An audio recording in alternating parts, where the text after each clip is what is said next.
The moment my dad shouted those words, it felt like time slowed down in the worst possible way. "You've never given this family anything," he yelled, his voice cracking with anger and frustration, echoing off the walls of the living room. It wasn't just what he said, but how he said it. Like he had been holding on to that belief for years and finally decided to unload it all at once. Every sound stopped. The TV was still on, but no one noticed. My heart was pounding so loudly that I could barely hear my own thoughts. And in that instant I knew something had broken that couldn't be easily put back together.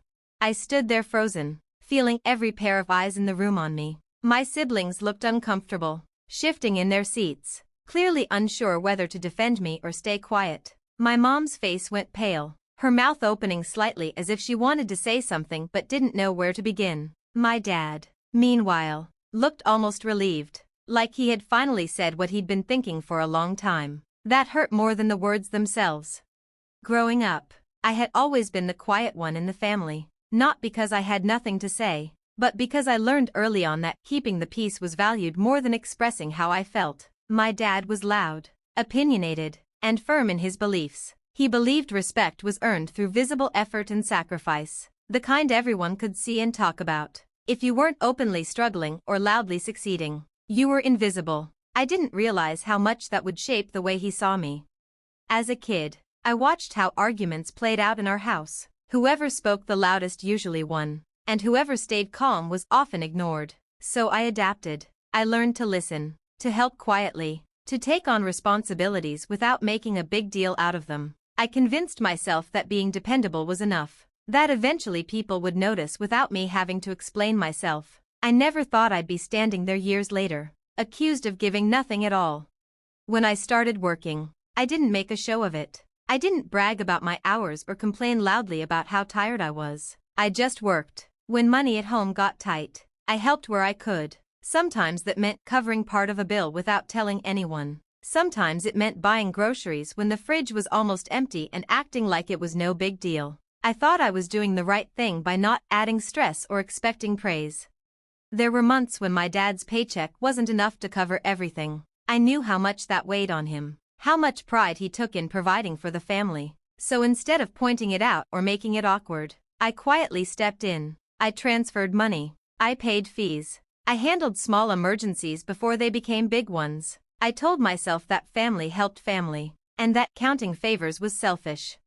But the problem with doing things quietly is that silence creates its own story. And the story my dad had built in his head was that I was coasting, that I was taking advantage of the family's support without giving anything back. Every time I didn't announce what I was doing, that story grew stronger.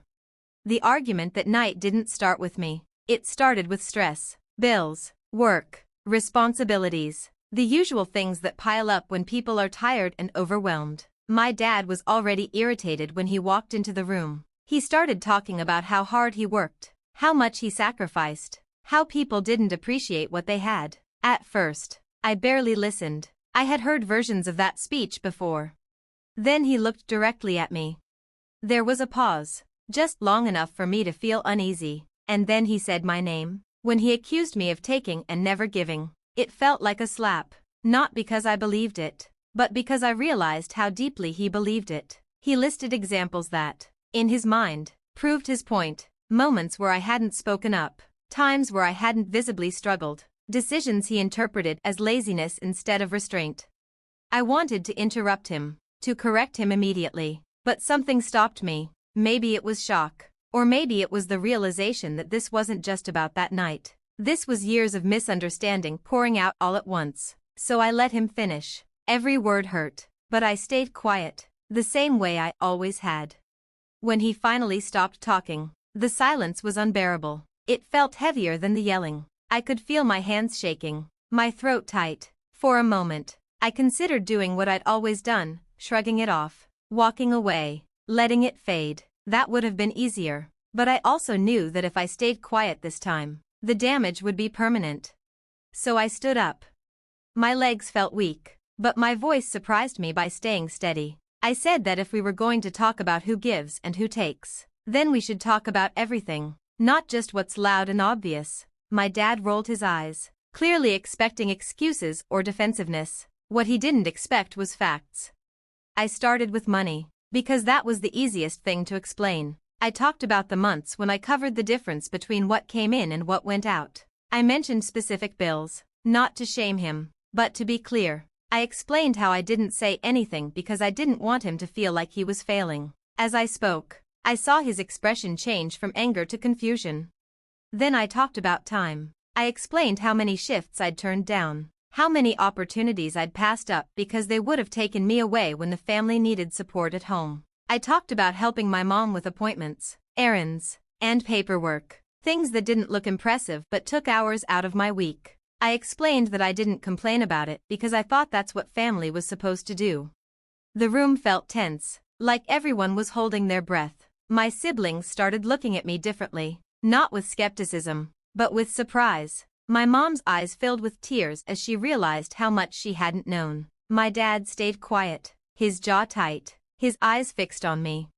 I told them about the savings account I'd built, not for myself, but as a safety net for the family. Money I put aside in case something went wrong, in case someone got sick, in case an emergency hit us out of nowhere. I explained that I never mentioned it because I didn't want anyone to rely on it or feel entitled to it. I wanted it to be there only if it was truly needed. By the time I finished, my heart was racing. I wasn't yelling. I wasn't angry. I was just tired of being misunderstood, tired of carrying things alone, tired of being seen as someone I wasn't. I looked around the room, suddenly aware of how quiet it was. No one spoke for a long moment. Then my dad did something I never expected. He sat down heavily, like the weight of everything he'd just heard finally caught up to him. He didn't argue. He didn't defend himself. He just stared at the floor, silent. When he finally spoke, his voice was low and unsteady. He said my name and apologized.